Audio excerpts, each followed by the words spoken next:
Hi, everyone, and welcome. For those of you who are new here, my name is Kathleen. I am a wife, a mom to two beautiful girls, and a business owner. In today's vlog, I am collaborating with Laverne. She will be introducing herself and our guest for today. Laverne?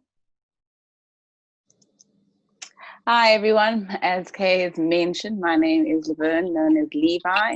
I am the owner and founder of Pursuit Consulting based in South Africa. And it's my privilege to introduce Tebogo, who is in the industry as well. And she's also a proud owner of her own salon, which is based in Pretoria. I'm going to give her the platform because she is best at explaining who she is and where she's from and where she is at now. Take it away. Hi, everyone. My name is Tebogo Thoka, and I'm a single mom and a business owner. I'm the owner of Fabu-Health Aesthetics, which, as Laverne said, is based in Pretoria. I've been in the industry for about 13 years now, and I started in mainstream beauty. So I used to work at different franchise salons doing almost every treatment you can imagine. And during that period, I think I discovered my passion, which was skincare, and not just skincare, result-driven skincare. And I started doing that 2015. That's when I started Fabu-Health Aesthetics. And it's been quite a long, stressful, and rewarding journey. And I'm really enjoying every moment of this industry, even though sometimes it does have its challenges. But I think the challenges are actually what makes us stronger as therapists and as business owners at the end of the day. Amazing. Awesome. Thank you. All right. So how did you go about getting into this business? Was it because something you studied or something you had a passion for? So yes, it's something that I studied, but what made me study somatology was a brief history. I was in the South African military, in the Defense Force. And during my time there, I experienced a lot of sunburn and sun damage because of the nature of the industry. We're always outdoors, we're always in the sun. And after my military training, my skin was really severely damaged. And I tried over-the-counter products, but I did not see the kind of results that I wanted to see. So I just went to the internet and I started searching for products and treatments that would help repair and heal my skin. And through that, it sort of became a bit of an obsession and an interest. And I wanted to do something that would help people like me with their skins. And I thought maybe dermatology, but then nah, it was not an option then. So I discovered somatology then, and I enrolled, and I've never looked back. Wow. Lovely. Nice background. I know. You would never say. Amazing. How did you go about choosing the name for your business? Yeah, it started as Extreme Beauty. That was the first name. Yeah, so that was the first name that I had. And after Extreme Beauty, I was like, no, well, I don't really want to focus on the beauty part of the business only. I also wanted to incorporate wellness into it, because I remember some time ago, also in 2015, I did a few corporate wellness programs, and I just wanted to expand, and I still have that wish to one day expand my business to have the entire health scope into it, have medical doctors under me, have wellness coaches, have nutrition. So I wanted an overall health related business. So I opted for something fabulous, something healthy, and I was like, okay, well, let's just go with Fabu-Health while we're at it. Interesting, very interesting. Short and sweet. I must say, when I first saw your logo, I actually thought you were like a full-on wellness center. Yeah. And then when I obviously, heard your podcast, I was like, hey, this girl's actually a a therapist like me. No, but we're going there. We're going full on wellness center with everything. Good. That's the goal. Yeah. That's amazing. That's good. So tell me, how did you go about registering your business? Did you find it as an easy journey, or was it something difficult? It was not really difficult. I did everything online. I went to CIPC, which then was CIPRO, and I registered. I registered a few names, and my main name, which was Fabu-Health, was approved. And from there, I think, because when you start a business, you always think that the registration and compliance is a bit of a challenge. But once you actually get to do it, you see that it's actually not as difficult as we think it is. So, but the sooner you start, then the better. Because starting at a later stage then complicates everything. And they've been asking you, so we want what you've been doing for the past 2 years. Because I'm still on other compliance issues right now that I wish I had started sooner. Then it would have been. So the registration initially was not so difficult, and then I got my tax, and I got my bank account sorted, got my swiping machine. So that was actually quite easy for me to put together. I didn't have any challenges with that. Nice. Okay. I think you've answered this one already, but I was going to say, what do you like most about your industry? I think you've touched a lot on different points about what you like about the industry. So I don't know if you want to go and just sum it up. Yeah, no, you can't really be comfortable in this industry. There's always a new challenge. You always have to be on your toes.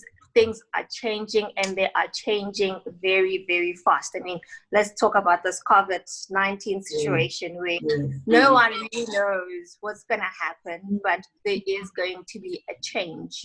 And we must all be ready to step up and just go with it and make sure that while we are at it, we do our best in welcoming this new change and helping our clients adjust to this normal, the new norm, as they call it.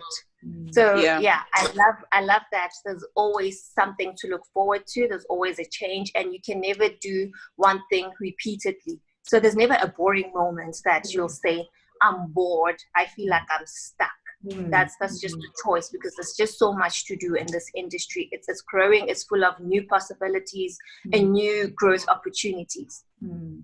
Yeah, and I think, even though I'm a therapist and I own my own consulting company, I think we tend to learn a lot from you guys that are on the front line, actually having you own a salon, you're dealing with the clients. We are basically your backbone. So what have you done, or how have you gone about restyling your business to make sure that your employees and your clients feel safe? Or how do you actually get them to say, you guys are welcome back, we're ready to start with you? So in our industry right now, especially with the beauty industry, we can't really fully open to do most treatments. Mostly we can open for retail and consultations, just to help clients on the right products to use.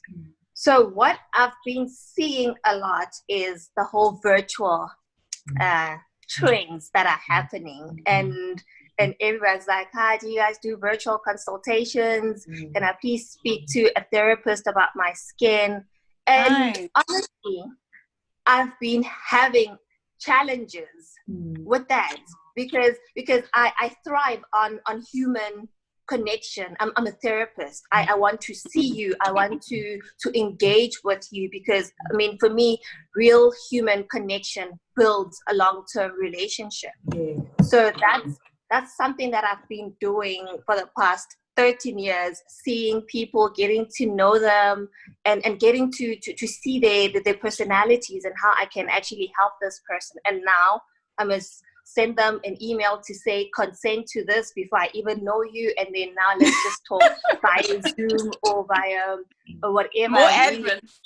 Yeah, and it's so much admin, but I don't feel that human connection.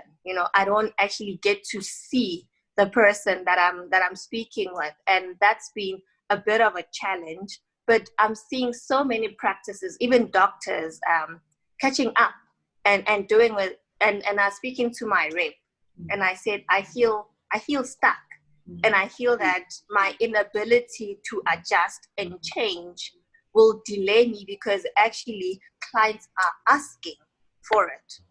They're asking, how do you guys do virtual consultations? Hi, my skin is breaking out. I want you to have a look at it and suggest if I should change my products. So if I'm not comfortable to go into that space, I will lose clients. So whether we like it or not, the industry is shifting. People are shifting, and we have to shift. We have to. Yeah, it's just I think internationally it's been pending, and I think this whole thing with COVID-19 has kind of pushed us in this direction. Because if you look at a bigger picture, and you look at your international brands, they've already started doing all of this. And I think it's really for us to change our mindsets. Because I also still think like a therapist. I still think practical. I still want to have that one-on-one, meetings with my clients. I hate Zoom. I hate WhatsApp. I don't like it. But I had to mentally prepare myself to say, this is going to be the new norm, So you've touched on, that you've had to go online. So how have you managed to actually retain your clients during lockdown? What have you done yourself in your practice? So, yes, like for me, online right now is the backbone of my business. I have to maintain a presence online. So posting as often as I can on stories, promoting products. I'm actually more active now. I'm more active on my online shop than I've ever been. So what measures have you actually taken to retain your clients during lockdown? Look, I know you're full of diversity, you're full of innovation. You seem to adjust very well to new things. So just take us through the steps that you've now, implemented to retain your clients. So I've been on social media more often than I used to be. So I'm posting a lot on stories just to keep up with the trends. Like recently, last week, I had to bring IV drips because that's a medical procedure. And I had to say, I need people to walk in and not just buy online, but come into the physical store and do something. And while they're there for an IV drip, then the therapist in me kicks in and I say, oh, but I see your skin is also dry. Much as you want to glow, let's get you to do 1, 2, 3. Let's sell you some more stuff. Yeah. Because much as virtual, it's really taken a different direction. My online hits, I'm starting to see almost 50 people going to my website, which before I did not really pay attention to it because I was so concentrated on how many people come in the physical store for treatments. But then now I want them to go to the virtual store for sales and also to keep updated with what's happening. So I have to promote the website a lot more, and automations are a lifesaver. Because people are there, and if something pops up and says, hi, my name is Tebogo, I see you on my shop, how best can I help you? And the person says, oh, hi, I've got dry skin, and you immediately respond, they feel as if they're with you. So I'm really learning how to do this whole automation and just the virtual consultations of running a business from my hands without actually seeing people. And we've been learning a lot since this lockdown started. I'm loving it. I think it's great. And I'm looking forward to my therapists coming back and also learning that when there are no clients in the physical store, you can actually go to the computer or to the phone and see what other clients are doing, be it online, and send reminders or chat with clients. 100%. And going into that, because obviously you've got staff to think about, you've got to think about their safety. So have you now gone and tweaked your service offers, your your price list? Have you have you now been put into a position where you've got to remove things, or you've got to add things, that you're going more digital, more device? Have you done that, or is it something that you're not looking in? Because look, you've just mentioned that you've included the drips, which, you know, is kind of a good thing, because you creating that whole wellness platform. Yes. Well, in terms of price adjustments, unfortunately, there is going to be a need for pricing adjustments. One, our rand is not really doing well right now. Yeah. So most of our suppliers have increased their prices. Shipping costs are extremely high at this point in time. So to get products into the country is expensive. 3, everything has to be disposable moving forward. Yes. Yeah. So you have to take in all the sanitizers, the disinfectants, the disposable linen, just everything that goes into making a treatment possible is now a bit more expensive. Yes, definitely. So that needs to be factored into the costs, unfortunately. Yeah, otherwise, so you've really gone to like re-looking at your costings, re-looking at how your therapists are actually going to be doing their protocols. So it is quite a lot of work for you as an owner before level 1 or level 2 kicks in. Yeah, you need to buy screens, you need to buy masks, you need to buy more gloves. It's just a lot to do one treatment, and the client needs to understand that the prices have to be adjusted for their safety and for their health. Yeah. 100%. Okay, you got any other questions? I took over. No, I just started like, I want to get more information. What kind of products do you use? What products do you use in your clinic? So I use one local brand called Lamel. Yes. Okay. It's a facial product, and then I use Miso Aesthetic and Dermaceutics. Okay. Which one is both of them actually are French products. So those are the 2 that I import into the country. Right. So you yourself, you still actually do the treatments yourself, am I right? I'm very hands-on.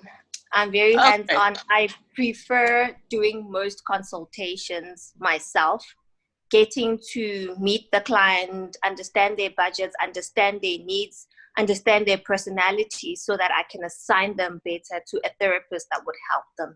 Because I've learned that sometimes, and recently seen that I've been alone most of the time with just my admin at the clinic.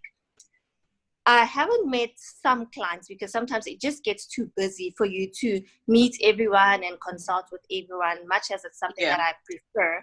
And I'd say, but who's this lady that's coming in now to get products at 12? Then my admin would say, it's so-and-so.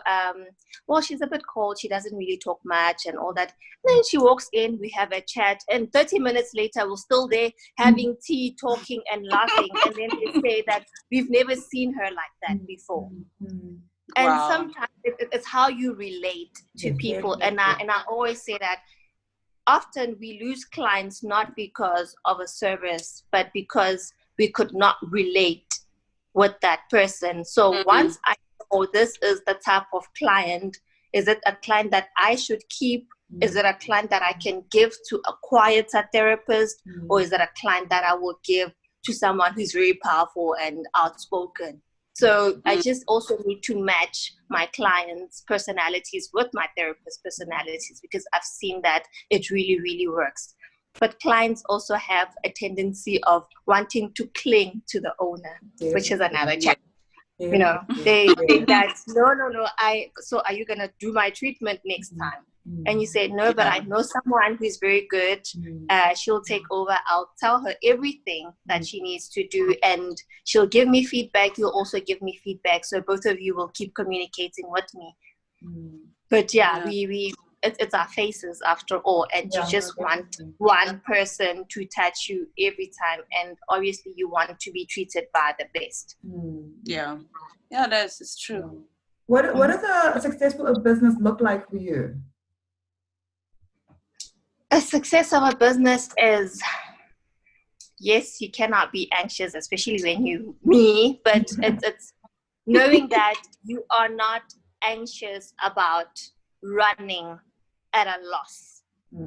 Yes. As long as you can break even and still have a peace of mind at the end of the day, because sometimes business can drive you a little crazy itself, just by nature, like you lose your mind over it. But for me, knowing that every month I can break even, pay my suppliers, pay my salaries, pay myself, and still remain sane, that for me is a good success story for a month. Yeah, that's brilliant. Yeah. I find a lot of people struggle. They're able to pay suppliers and able to pay their staff, and able to pay different things. But when it comes to paying yourself, a lot of people actually struggle to get to a point where you're actually paying yourself, because it's about your staff. Obviously, you need to look after your staff, you pay a rent, you get your products and all of that. So I think when you can actually get to a point when you're paying yourself, then you're doing something right.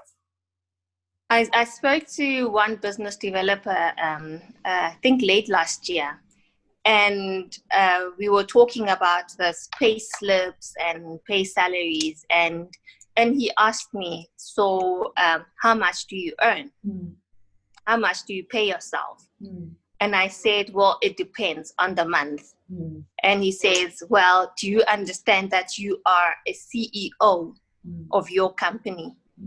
And all CEOs have a salary.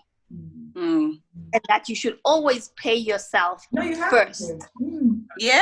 And I said, but I thought in business, make sure that everyone is happy and pay yourself last. And he said, no. You have a salary, you set it aside, and you say, I earn this amount every month. And you make sure that you pay yourself and you pay everyone else. That's how you run a business. You have to pay yourself from day one. For 2 years, I did not have a salary. Sure. When I started the business.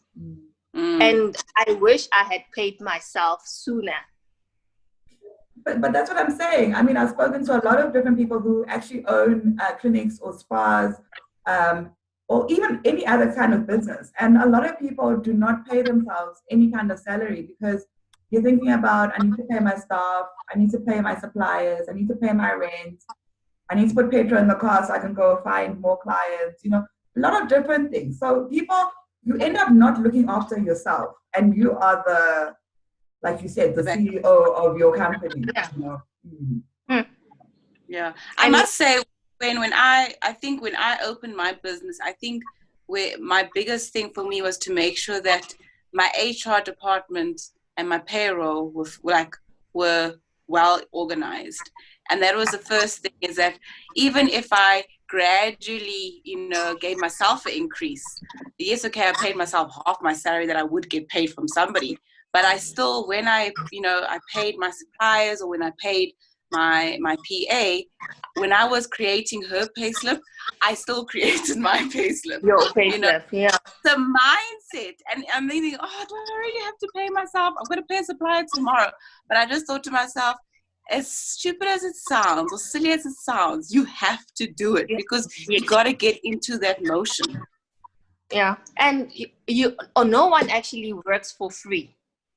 Yeah. So why should you make yourself work for free? 100%. No. So I had to learn to detach my personal brand from the business brand. And I always walk in and I'd say to my admin when she says something, and I said, no, but I came to work. I'm not Fabu-Health. Yeah, and I had to drill that I am not Fabu-Health. I work here like everyone else, and I should be held accountable. And that's when I learned the power of accountability, that when you make decisions in front of everyone, so that tomorrow you can be held accountable for saying that, but you said that this is going to happen. And when you fail, don't say, what is my business? I can do whatever I want. No. It's part of a team. And when there's standard. Yeah. Yes. You got to really practice need what you that. preach. Exactly. You got to practice what you preach. You really have to do that. Okay, do you have any more questions? Yes, one more. What would you say is the most challenging about your business? So I know in the beginning you said that you are a single mom. So Yeah. you know, in answering that, I would like to hear, because you're a single mom, what is most challenging about being a single mom and in business? You know, and who do you look to for support? You know. So number one is just general uncertainties Yes. about the future of business, of you being to provide for yourself and your child. Yes. Number one, like, if I don't do this, what kind of life is my child going to have? To the challenge of that 50-50 balance of being a mother, being present, and also being a successful businesswoman and being present in that sphere as well. So immediately after giving birth, that's also when I realized that a lot of insurances and compliances that I needed to do before so that I could have enough time to bond with my child. But then because I did not have that in place, I had to rush back to the business to work, because if I'm not there, no one is going to run that business for me. That's also the challenges of having a small business, is that you do everything. So I felt that I did not have enough time to be a mom, a new mom, and to bond with my very little baby.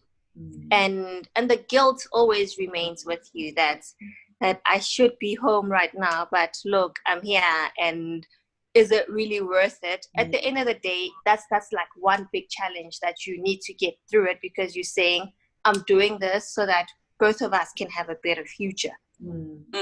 So much as the immediate results from it might not be so pleasant, but you look forward to the rewards that you will get and reap from this challenge. So yes, you go through a lot of uncertainties and doubts to say, is this really worth it? Should I do this? Should I not do it? But always trust your gut. Always trust your gut.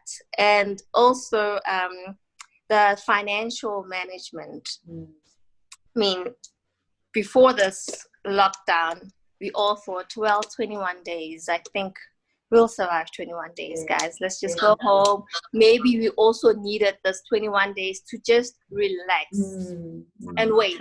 I think everyone needed that first 21 days to just let go and say, this is beyond my control. But after 21 days, there was another 21 days added, and that's where the anxiety started kicking in. Okay, how am I going to survive? How am I going to make it? And now I'm starting to see a lot of people actually opting to close down business. Because it's costing you. Much as it's closed, you need to pay rent. You need to consider that there are staff members who did not choose to be in the situation that they're in, and they also need some sort of money. And they also understand that the business is not making money, so they appreciate the little that you can do for them. So the financial uncertainties and the financial management is actually very, very important, and it still remains a challenge, especially for small business, the salon business. I spoke to my banker recently with relief funds, and she said to me, it's very hard for your industry, for the bank to actually give you a secured loan, because we don't know what's going to happen in the near future, especially for the beauty industry. Or personal. It's very sad. It's very sad and also disappointing in a way, because I mean, people had businesses for years, you know. Even if you haven't had it for years, you put a lot of effort, time, and money into it. Even if you've only had it for a month or a year or 10 years, that's still your brainchild, your baby, your money, your energy. So for someone to say that, you know, we're not sure what lies ahead for you, so we can't help you right now. I mean, I think it's it's very challenging, but I also think I think we're at a point now whether this situation can make or break your company. And I think this is where you got to start asking yourself, do you think like an owner or do you think like an entrepreneur? Because if you think like an entrepreneur, you're going to find ways to make sure that your business does not close its doors. Sure. You're going to have to take, risks that you thought you'd never actually take. And you're going to actually have to partner with people that you thought you'd never partner with. I don't think there's one thing that I think this industry can take, they don't have to take for granted, is that the fact that they're now partnering up. I don't think I've ever seen our industry so close because suppliers are stepping in, business partners are stepping in, salons are collaborating, consulting agencies are collaborating, because you can see that people are at a point where they are shutting doors and they don't have income.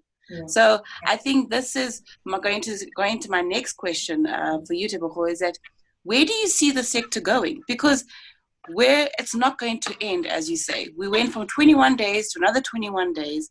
And guys, it's not going to go away. We're going to be dealing with this for the next year or two until they actually find a vaccine. And they still need to do the testings. So where do you see the industry? And I speak from South Africa perspective. Yeah. For me, Levan, the beauty industry is not going to die anytime soon. That's just one industry that no matter how you shut it down, people will find ways. Yes. Much as they're finding ways to buy alcohol and other things, they will find ways to do their nails. They'll find ways to do their hair. They'll find ways to get what they want. And I remember level 4 already. I had so many clients who were frustrated, who said, is there something that I should be doing at home? Is there a home care kit that I can buy that's as close enough to actually feeling like I did an actual treatment that I can do? Some called me and said, do you do house calls? Can you come to my house? Can I come to your house? Anything. And that actually birthed a lot of entrepreneurs in the process, because I know of so many ladies who are nail technicians who since lockdown have said that they've almost doubled their salaries. Wow. From clients. And one lady said, you know what, I've always wanted to do mobiles, or I've always wanted to work from home, but I never thought that clients would come. But I've built such a good brand for myself that most clients who called me and said, do you have something that I can use to do my nails? And she says, well, you can come to my house. And she says, you know what? All of them came and all of them referred someone. Sure. Because that was the only form of income that I had. So I'm seeing that more therapists will actually see that instead of working for someone, if you are reputable and you've been in the industry and you've got the right experience and you've got clientele, chances are if you say, I'm working from home, your clients will come to you. And another thing that I'm seeing is that the longer they close the formal industry, the black market continues to grow. 100%. And they will continue to grow. There's nothing you can do to stop it. So everywhere you go, people still have their hair done, they still have their nails done, and you ask, where did you do it? How? Where? Yeah. How? Yeah, my nails right now are shocking. Well, you own a nail salon and you don't even have nails. You know, and we can fight it all we want. At the end of the day, people need to put food on their tables. And I saw this post yesterday on Facebook, and it was of a guy who was under near a taxi rank, and he had hair clippers and he had a board and it says 50 Rand haircuts and all that. And they said, how illegal is this? And someone said that much as we're all going through the same storm, our boats are very different. And maybe you can swim, or you have a bigger boat, but his boat is actually very small, and he needs 4 clients a day to just make that 200 rands to go home and support his family. If you tell that man that COVID-19 kills, he knows that. He knows that we're going through a pandemic, but he's not going to wait for month end to get 350 or blame the government for starving. He's doing something about his situation.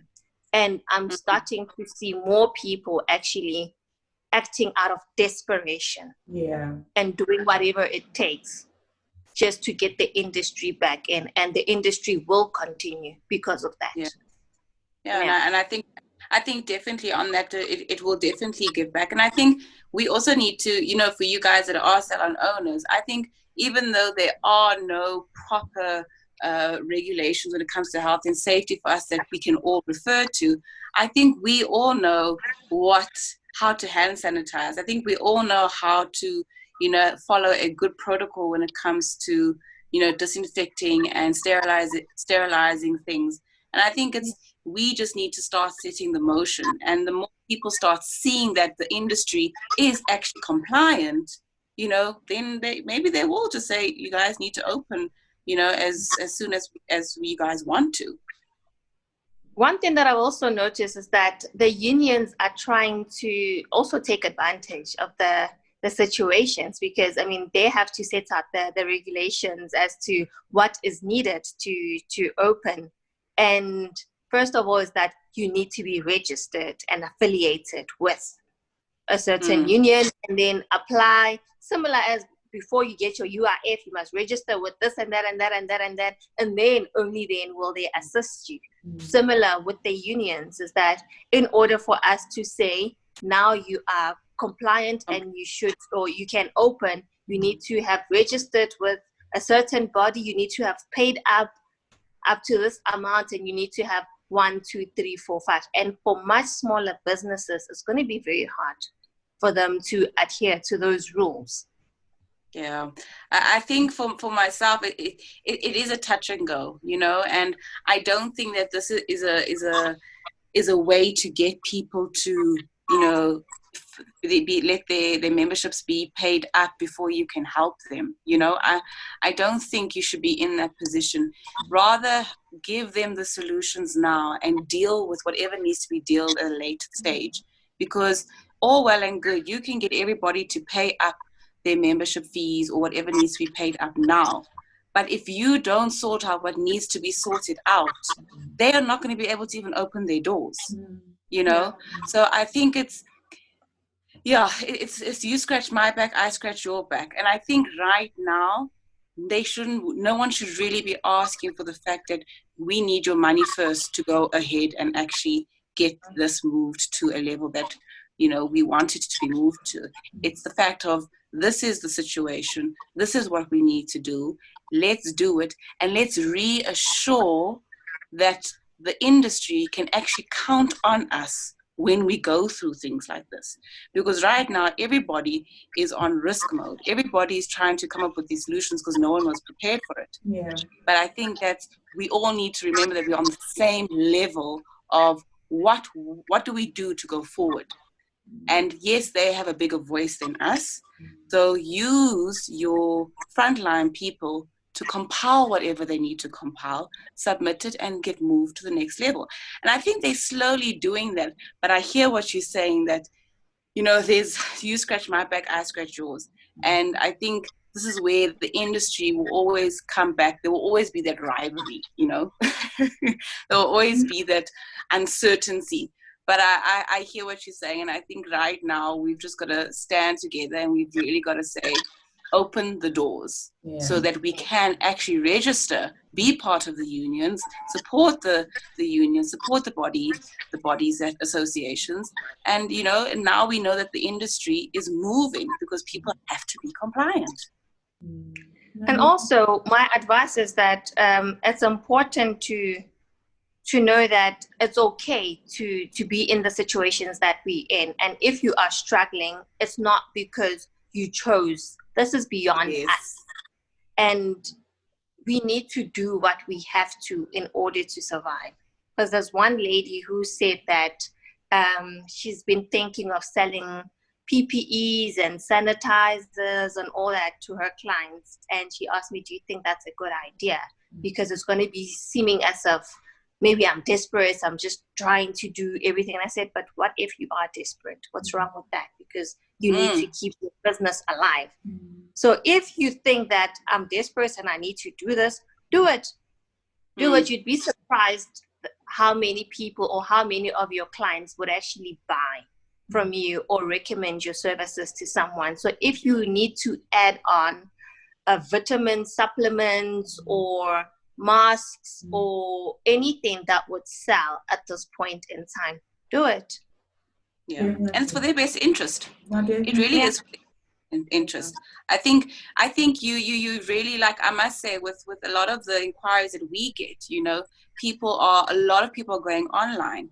And the one, she's not even a doctor, she's an eye specialist, and she said, is it okay for me to sell supplements? And I said, yes, why not? You know, you still have an understanding. It all still falls in the 360 platform of one's wellness, you know, and safety. So yes, go for it. If you want to sell it, if you have been given the rights to sell the product online, then do it. Nothing is stopping you. You're not dropping your level of service. You're actually increasing your level of service, because you see there's a need for your clients, not just from a, you know, checking their eyes and making sure that they can see, but you're also now investing into their daily well-being and making sure that their immune systems are actually strong. Yeah. Exactly. Awesome. I think our Zoom timing is going down. It's sending me a notice.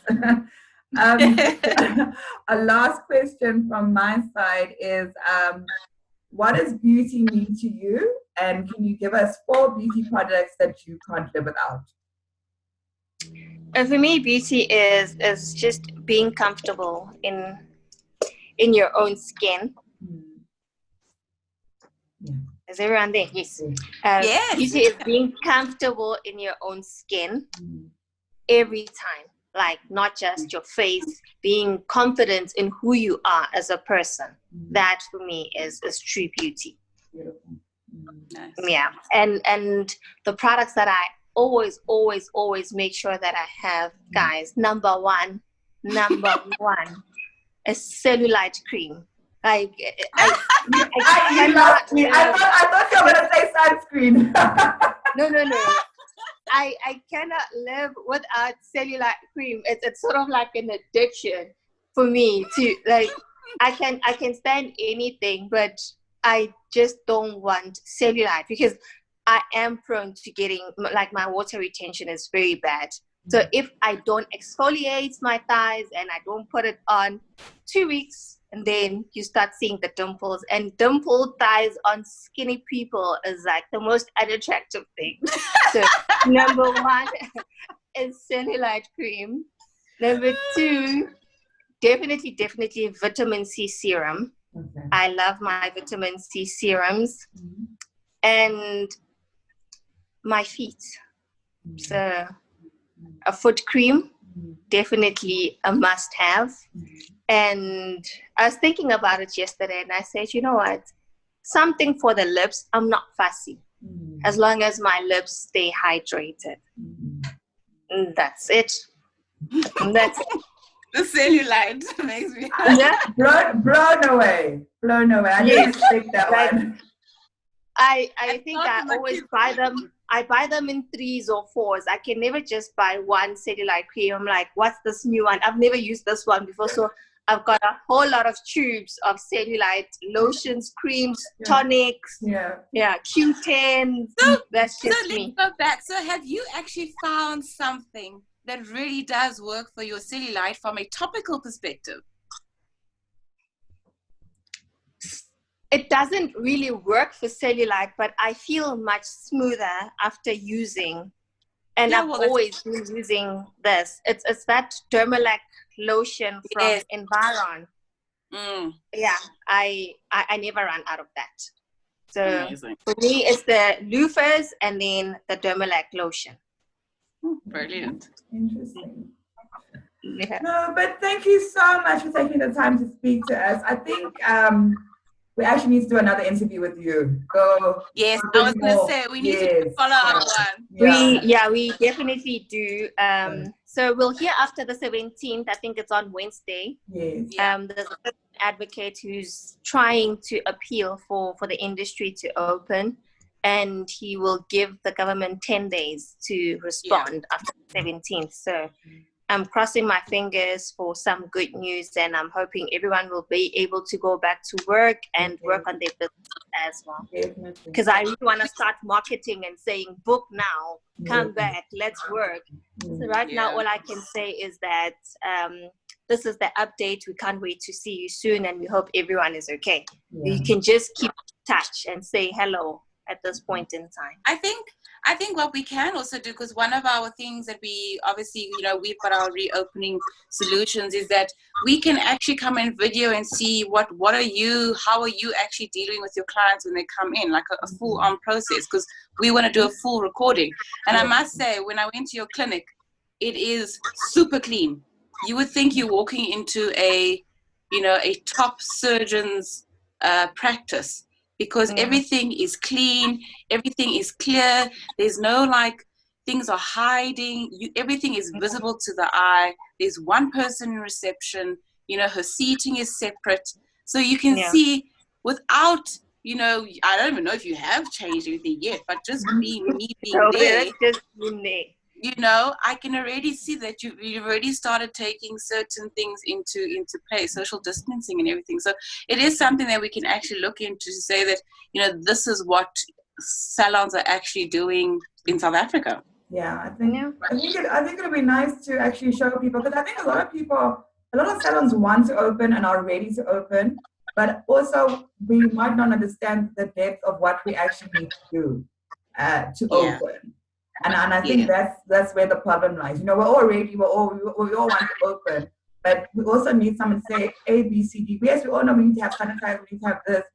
But what do you do with that afterwards? What do I do? Where do I throw it? What do I do with it? So I think maybe if when everyone has time, we can sit again and go through exactly the steps that we need to follow in order to actually reopen and just so that we can help everyone else. Because at the end of the day, there's a lot of other ladies who are in this industry who also need the information. And if we've got the information to share, why not?